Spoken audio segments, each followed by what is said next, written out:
Dear students, आज हम extensive और इंटेंसिव कल्टीवेशन के जो टू अल्टरनेटिव मेथड्स हैं इनको ज़ेर बहस लाएंगे और ये देखेंगे कि इन टू मेथड्स को यूज़ करके किस तरह से जो फूड की रिक्वायरमेंट्स हैं उनको पूरा किया जाता है।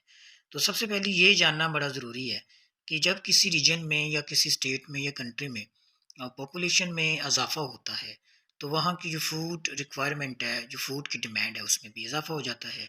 इसका मतलब ये है कि जब पॉपुलेशन में इजाफा होता है, तो फूड रिक्वायरमेंट में भी इजाफा हो जाता है।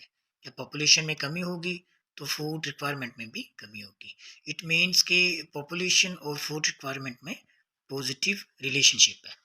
अब आइए ये देखते हैं कि ये जो फूड की रिक्वायरमेंट बढ़ती है पॉपुलेशन के बढ़ने की वजह से, इसको किस तरह से पूरा किया जाता है। हमारे पास नाजरीन टू ऑल्टरनेटिव मेथड्स हैं। सबसे पहला है एक्सटेंसिव कल्टीवेशन। अब एक्सटेंसिव कल्टीवेशन में क्या होता है कि increasing cultural output by bringing new lands under cultivation, this is called extensive cultivation. यानी कि एक्सटेंसिव कल्टीवेशन के मेथड से जो आउटपुट होती है, मीन्स टू से वीट है या राइस है एट्सेट्रा या वेजिटेबल्स हैं, इसको हम आउटपुट कहते हैं। इसको किस तरीके से बढ़ाया जा सकता है कि हम जो न्यू लैंड्स हैं उनकी जो एक उनको काबिल काश्त किया जाए, उनको भी कल्टीवेशन में जितने भी जो लैंड्स हैं वो यूज्ड हुए हैं, मज़ीद जो नए लैंड्स हैं उनको कल्टीवेशन के प्रोसेस में लाया जाए। ठीक है, तो इस तरह के मेथड से जब हम आउटपुट में इजाफा करेंगे ताकि हम फूड की रिक्वायरमेंट्स को पूरा करें, तो इसे हम कहते हैं एक्सटेंसिव कल्टीवेशन। अब ये जो मेथड है उस कंट्री में एप्लीकेबल होगा जो कंट्री रिच होगा लैंड्स में, यानी कि वो कंट्री जिसमें काफ़ी ज़्यादा लैंड होगा। ठीक है, और वो भी कल्टिवेबल लैंड हो जो काबिल काश्त है। आप पाकिस्तान की एग्जांपल ले लीजिए। ठीक है, क्योंकि यहाँ पे जो है लैंड्स काफ़ी ज़्यादा है। ठीक है, इस वजह से नए लैंड्स को कल्टीवेशन में लाया जाता है ताकि ज़्यादा से ज़्यादा प्रोडक्शन हो।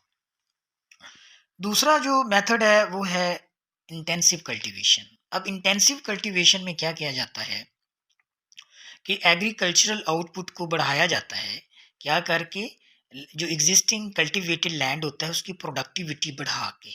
अब लैंड की प्रोडक्टिविटी या उसकी जो एफिशिएंसी होती है वो कैसे बढ़ाई जाती है? ज़्यादा कैपिटल यूज़ करके, पैसा यूज़ करके, मशीन्स यूज़ करके, एफिशिएंट लेबर यूज़ करके, और जो दूसरे फॉर्म इनपुट्स होते हैं उनको बेहतर तरीके से यूज़ करके।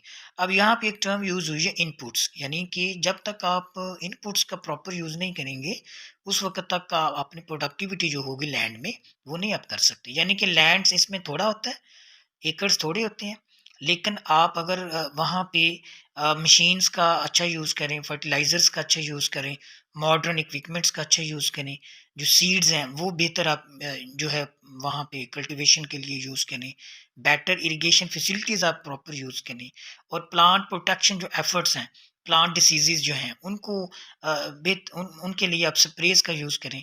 तो इससे जो यानी कि लैंड्स कम होंगे तो उससे भी जो प्रोडक्शन है वो बेहतर होगी।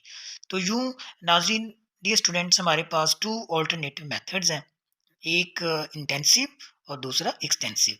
इंटेंसिव जो है, जो अवेलेबल लैंड्स हैं, उनकी प्रोडक्टिविटी बढ़ा के आप प्रोडक्शन में इज़ाफ़ा कर सकते हैं, जबकि जो एक्सटेंसिव है, उसमें आप नए जो लैंड्स हैं, उनमें इज़ाफ़ा करके प्रोडक्टिविटी जो प्रोडक्शन होती है उसमें इज़ाफ़ा करके जो फूड की रिक्वायरमेंट है, वो आप पूरा करते हैं।